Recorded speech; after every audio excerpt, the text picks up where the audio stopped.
2024 के लोकसभा चुनाव से पहले इलेक्शन कमीशन अपने एक्शन में आ चुका है।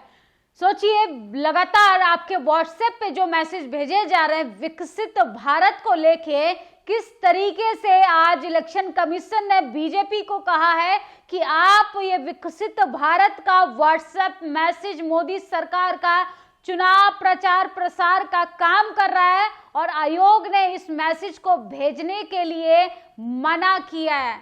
बीजेपी को स्ट्रिक्टली चुनाव आयोग ने कहा है कि इस मैसेज को भेजना व्हाट्सएप पे लोगों के बंद कीजिए, क्योंकि ये आचार संहिता के खिलाफ आता है। ये आचार संहिता का उल्लंघन है। किस तरीके से चुनाव प्रचार प्रसार के लिए इसका इस्तेमाल किया जा रहा है। दूसरी खबर हम आपको बताएंगे कि किस तरीके से पीआईबी फैक्ट चेक के अधिकारों पर रोक लगा दी गई है। सुप्रीम कोर्ट ने आज खुद कहा है कि अभिव्यक्ति की आजादी व्यक्ति को होनी चाहिए। इसके साथ साथ आज सुप्रीम कोर्ट ने पीआईबी फैक्ट चेक के अधिकारों पर रोक लगा दी। रोक नहीं लगती तो केंद्र सरकार की खबरों के सच झूठ फैलता रहता। पीआईबी कर सकता था, जिसे गलत कहता उसे सोशल मीडिया प्लेटफॉर्म से हटाना पड़ता। तो सोचिए लगातार किस तरीके से चुनावी प्लानिंग चल रही है, लेकिन पूरे फॉर्म में आ चुका है इलेक्शन कमीशन। उसने बीजेपी को चेतावनी दी है, कहा है कि अब व्हाट्सएप पे जो विकसित भारत का मैसेज भेज रहे हैं उसको भेजना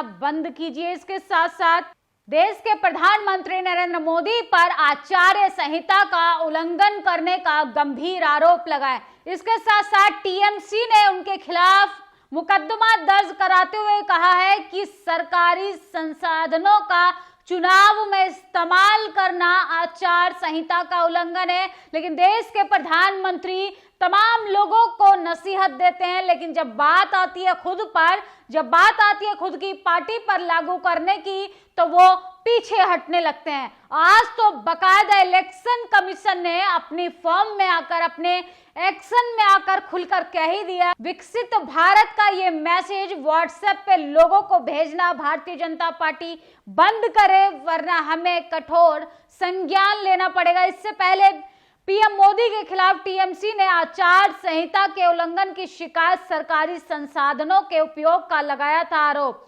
टीएमसी ने निर्वाचन आयोग को सुनिश्चित करने का आग्रह किया। भाजपा और उसके उम्मीदवार प्रधानमंत्री नरेंद्र मोदी को सरकारी खजाने का इस्तेमाल पार्टी के चुनावी अभियानों के लिए करने और व्हाट्सएप पे भेजा गया पत्र वापस लेने के लिए उचित निर्देश दिए जाने चाहिए। सोचिए, लगातार सियासती जंग जो है वो छिड़ी हुई है।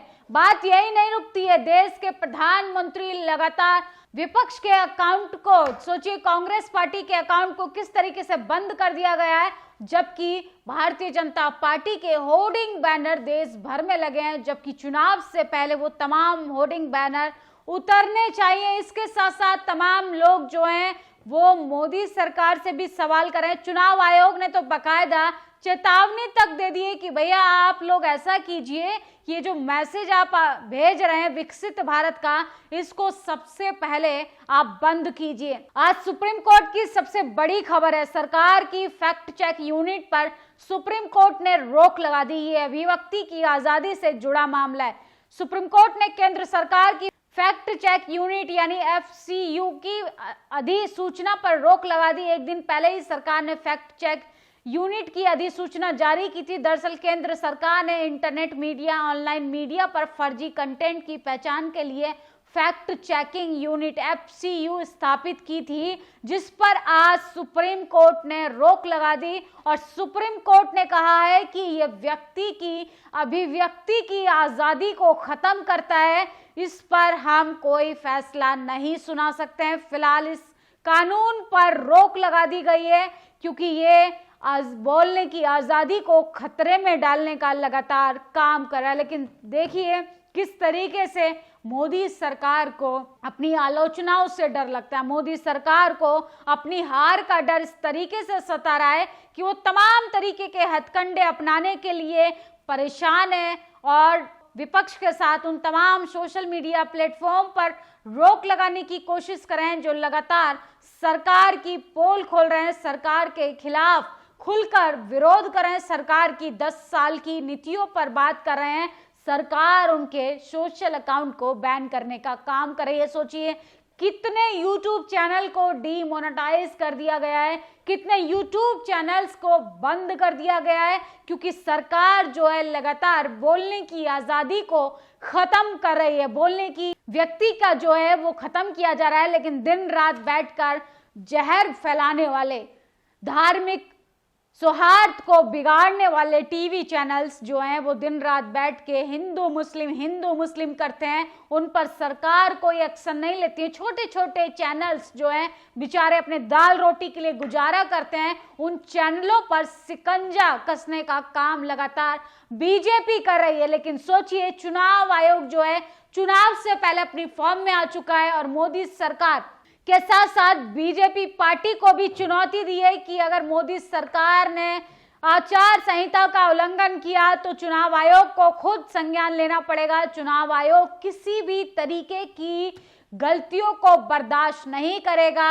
वो एक स्वतंत्र और न्यूट्रल तरीके से लोकसभा चुनाव कराना चाहता है, जो कि जनता की मांग है। जनता के साथ किसी भी तरीके का कोई भी भेदभाव, कोई भी धोखाधड़ी चुनाव आयोग जो है वो बर्दाश्त नहीं करेगा। इसके साथ साथ देश के प्रधानमंत्री नरेंद्र मोदी ने अपनी चुनावी रैली के दौरान कहा था डीएमके नेता एमके स्टालिन जो हैं वो हिंदू धर्म पर बात करते हैं, लेकिन बाकी धर्मों पर वो बात क्यों नहीं करते। इससे तो साफ पता चलता है कि चुनावी माहौल को धर्म में तब्दील करने की कोशिश की जा रही है। और लगातार जब आप मोदी जी के भाषण सुनेंगे तो आपको लगेगा कि मोदी जी लगातार धर्म को बीच में लाने की कोशिश कर रहे हैं।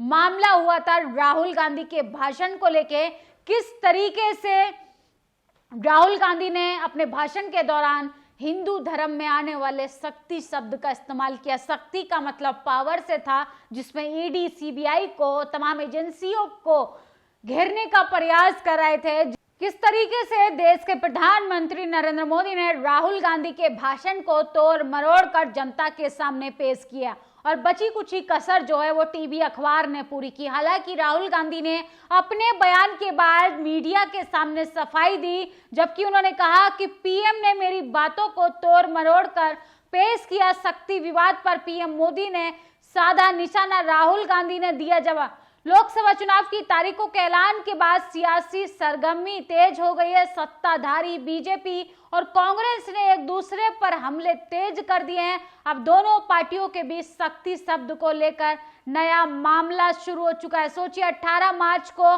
प्रधानमंत्री नरेंद्र मोदी ने उनके शक्ति वाले बयान को तोड़ मरोड़ कर पेश किया। राहुल गांधी ने जवाब देते हुए कहा कि मोदी जी को तो मेरी बातें अच्छी नहीं लगती, किसी ना किसी तरीके से घुमाकर वे उनका अर्थ हमेशा बदलने की कोशिश करते हैं, क्योंकि वे जानते हैं मैंने गहरी सच्चाई बोली है। जिस शक्ति का मैंने उल्लेख किया, जिस शक्ति से हम लड़ रहे हैं, उस शक्ति का मुखौटा मोदी जी हैं।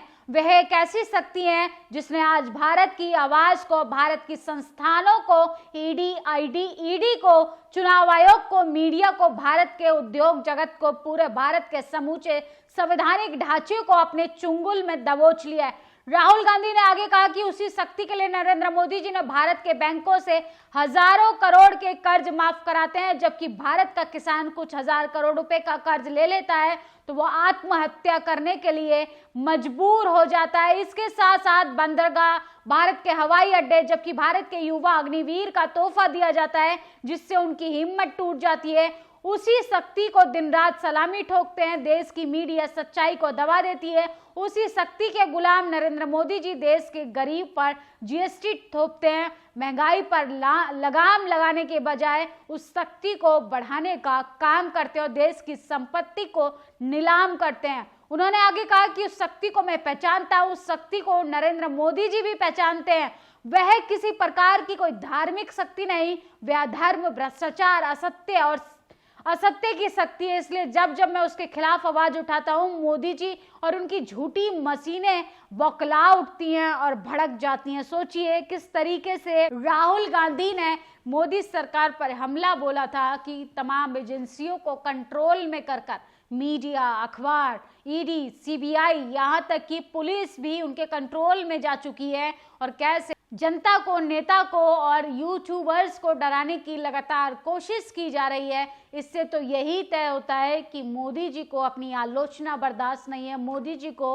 अपने खिलाफ धरना प्रदर्शन बर्दाश्त नहीं है, मोदी जी को अपने खिलाफ खड़ा विपक्ष बर्दाश्त नहीं है, मोदी जी को 24 की चुनावी हार कैसे बर्दाश्त होगी। इसलिए वो 24 के चुनाव से पहले तमाम वो कसर पूरी करना चाहते हैं कि कहीं से भी कोई एक गुंजाइश ना रह जाए कि वो चुनाव कैसे हार गए। सोचिए 10 सालों में उन्होंने काम नहीं किए, लेकिन तमाम संस्थानों का इस्तेमाल कर जनता के बीच में डर का जो माहौल बनाया है वो काफी ज्यादा चिंता का विषय है। अब जनता को तय करना है कि 24 में आप लोग किस सरकार को चुनते हैं, क्योंकि बोलने की आजादी पर तो फिलहाल सुप्रीम कोर्ट जनता के साथ है। आप इस खबर पर अपनी राय जरूर दीजिएगा। शुक्रिया। नेशनल दस्तक की आपसे गुजारिश है कि अगर इसको बचाना चाहते हैं तो नेशनल दस्तक को सब्सक्राइब करने के लिए रेड कलर के सब्सक्राइब बटन को दबाएं, फिर बेल आइकन की घंटी दबाएं। नेशनल दस्तक को बचाने के लिए बहुत जरूरी है कि हर खबर को शेयर करें, लाइक करें, कमेंट जरूर करें।